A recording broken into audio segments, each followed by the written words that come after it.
शिक्षक कहें या फिर एक लेखक कहें या यूँ कहें कि सर का कहना था कि देहाती आदमी हैं, हर क्षेत्र में अपना हाथ आजमा लेते हैं। सर्वेश तिवारी श्रीमुख नाम है इनका। सबसे पहले तो सर का बहुत स्वागत है दी पीपल वॉइस चौक चौपाल के इस कार्यक्रम में।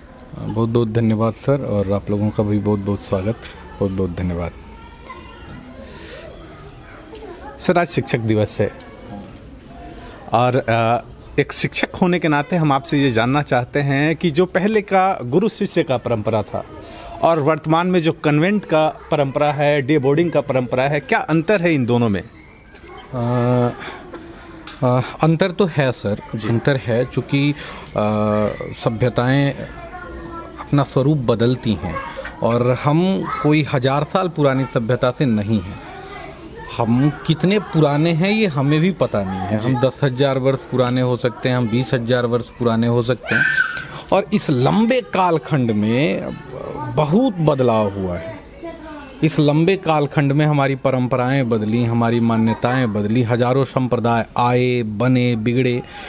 तो और हम इसीलिए हैं, आपने वो गीत सुना होगा कि यूनान, मिस्र, रोम सब मिट गए जहाँ से। हम केवल इसलिए बचे क्योंकि हमने हमेशा स्वयं में परिवर्तन किया। मैं आपको एक उदाहरण दूं। कई बार हम सोचते हैं कि हम क्यों समाप्त नहीं हुए। भारत पर पिछले 1000 वर्षों में जितने युद्ध भारत में हुए उतने और कहीं नहीं हुए। बावजूद हम एक ताकतवर राष्ट्र और एक ताकतवर धर्म के साथ और एक सभ्यता के साथ खड़े हैं। इसका कारण ये है कि हमने स्वयं में बार बार परिवर्तन किया है। मैं आपको बताऊं, मुगलों के समय में जब हमारी बेटियों के साथ असभ्यता होने लगी, जब हमारी बहुओं के साथ असभ्यता होने लगी, तो एक नई परंपरा उस समय जन्म ले ली, बाल विवाह की। जी, लोग अपनी बच्चियों की कम उम्र में ही शादी कर देते थे ताकि वो घर में छिपके रहने लगे। लेकिन जैसे ही समय ठीक हुआ तो आपने देखा कि वो परंपरा हमने हटा दी। आज ऐसा नहीं होता है। तो हमने हर बार स्वयं में परिवर्तन किया। गुरु शिष्य परंपरा जो थी वो बड़ी ही पवित्र व्यवस्था थी और उसी का फल था कि आप विश्वगुरु कहे जाते थे। आपने यूनान, मिस्र, रोम सबको शिक्षा दी है। पूरी दुनिया के लोग आपके यहाँ नालंदा और इन विश्वविद्यालयों में पढ़ने आते थे। तब हम चरम पर थे। मैं ये भी नहीं कहूँगा कि आज हम बहुत पीछे हो गए हैं। आज का जो समय है और आज के समय में जो व्यवस्थाएं हो सकती हैं, हमने उसको भी एक्सेप्ट किया और उस क्षेत्र में भी हम बहुत आगे खड़े हैं। जी, हमारे बच्चे जो नई व्यवस्था में पढ़ रहे हैं, नए तरीके से, जैसे आपने कॉन्वेंट और वगैरह वगैरह की बात की, तो उस व्यवस्था में भी हम पीछे नहीं हुए हैं। हम एक सम्मानजनक स्थान रखते हैं और इसका कारण यही है कि हमने हमेशा स्वयं को बदला है। तो अंतर तो है, उसमें पवित्रता थोड़ी अधिक थी, वो कम हुई है। ये भी कहा जा सकता है कि गुरु के प्रति जो समर्पण हुआ करता था वो भी आज की पीढ़ी में थोड़ा सा कम हुआ है। जी। पर मैं ये नहीं कह सकता कि चीज़ें पूरी तरह से बिगड़ गई हैं। अभी भी बहुत अच्छी हैं और दुनिया के असंख्य देशों से अगर आप तुलना करें तो आप बहुत आगे खड़े हैं, आप बहुत अच्छी स्थिति में हैं। इसमें कोई संदेह नहीं। सर ने जो कहा कि परिस्थितियां बदली हैं, लेकिन हालात अभी भी भारत को लेकर के, भारत के परिदृश्य में अगर बात करें तो बहुत बेहतर हैं। सर वैसे तो बहुत सारे विषय हैं आपसे बात करने के लिए, लेकिन अगर हम आपसे बात करें कि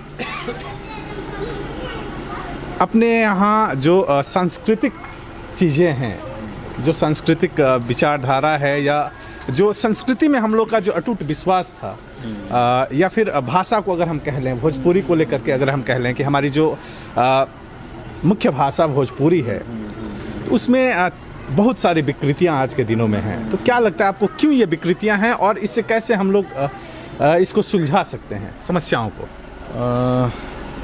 विकृतियां तो आई हैं, ये तो आपको एक्सेप्ट करना ही पड़ेगा कि पिछले 40-50 वर्षों में, और ख़ासकर भोजपुरी की बात करें तो चीज़ें बहुत बिगड़ी हैं।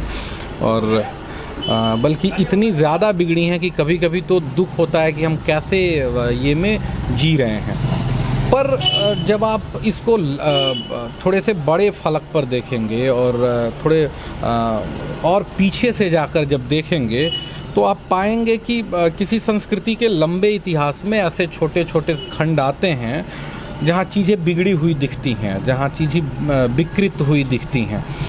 तो हम इसको ये माने कि ये जो 40-50 साल का दौर भोजपुरी में आया है वो एक बुरा दौर है, पर आप भरोसा रखिए ये समाप्त होगा।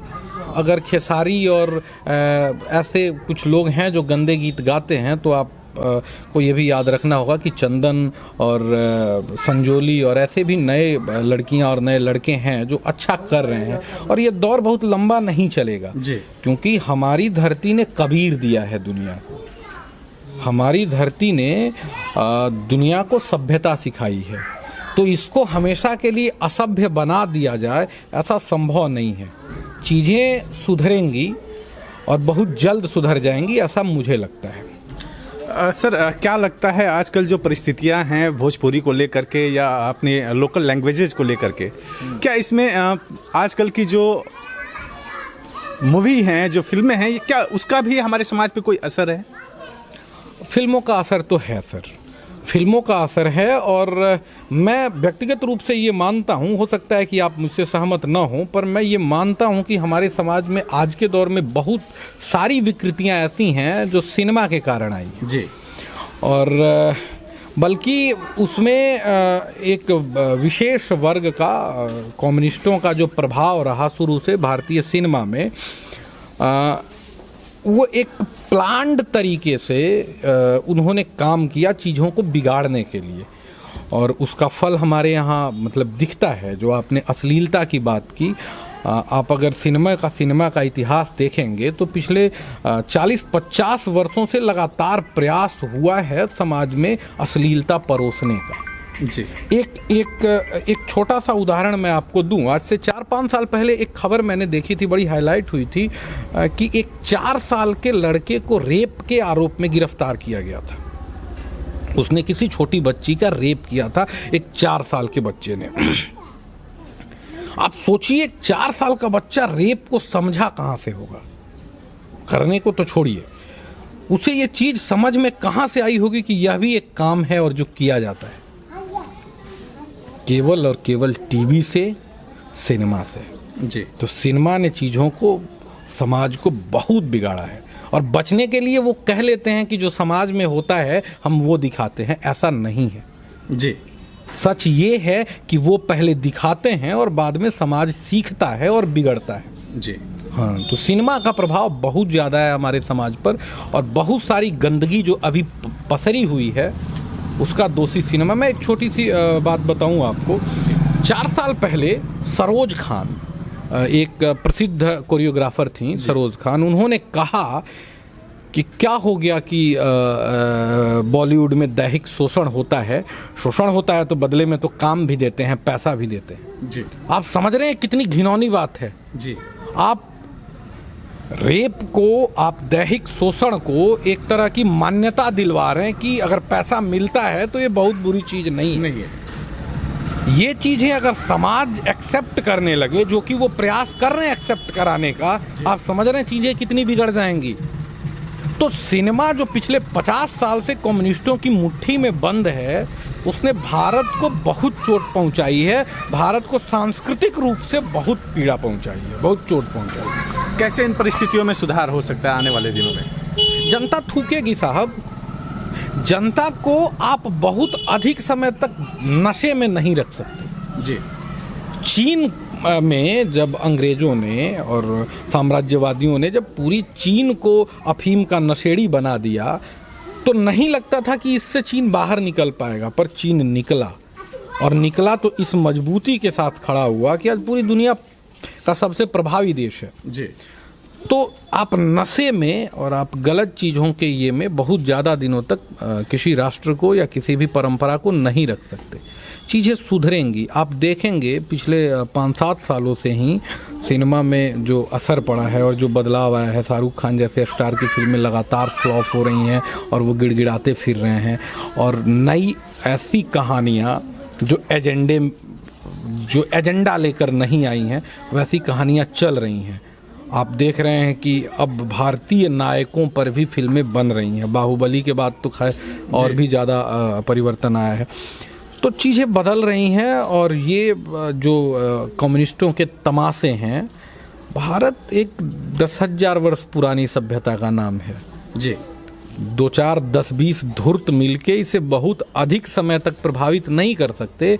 नदियाँ जो है ना, अगर आप उसमें कुछ कूड़ा फेंक दें तो अगले 200 मीटर में उसको किनारे फेंक देती हैं जी। वो अपने आप को स्वयं साफ कर लेती है। नदी की प्रकृति है। नदी की प्रकृति है। और हमारी सभ्यता जो है ना, वो भी पिछले हजारों वर्षों से नदी की तरह बह रही है। वो अपने आप को स्वयं साफ कर लेना जानती है और कर लेगी। तो गंदगी इसमें किसी ने बाहर से कचरा डाला है तो बहुत दूर तक बहकर नहीं जाएगा, वो अगले कुछ मीटर के बाद वो किनारे लग जाएगा, सड़ जाएगा वो। हाँ, तो मैं निश्चिंत हूँ कम से कम। आप निश्चिंत हैं इस विषय को लेकर के कि आने वाले समय में ये जो परिस्थितियां हैं उसमें परिवर्तन होंगी और लोग फिर से अपने जो धार्मिक चाल चरित्र थे, जो समाज की परिकाष्ठा को परिभाषित करते थे, उधर फिर से हम लोग जाएंगे।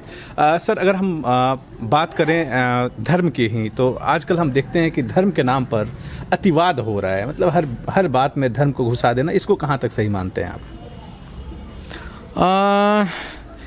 हर बात में धर्म को घुसाया नहीं जाता, बल्कि हर बात में धर्म होना ही चाहिए। जी।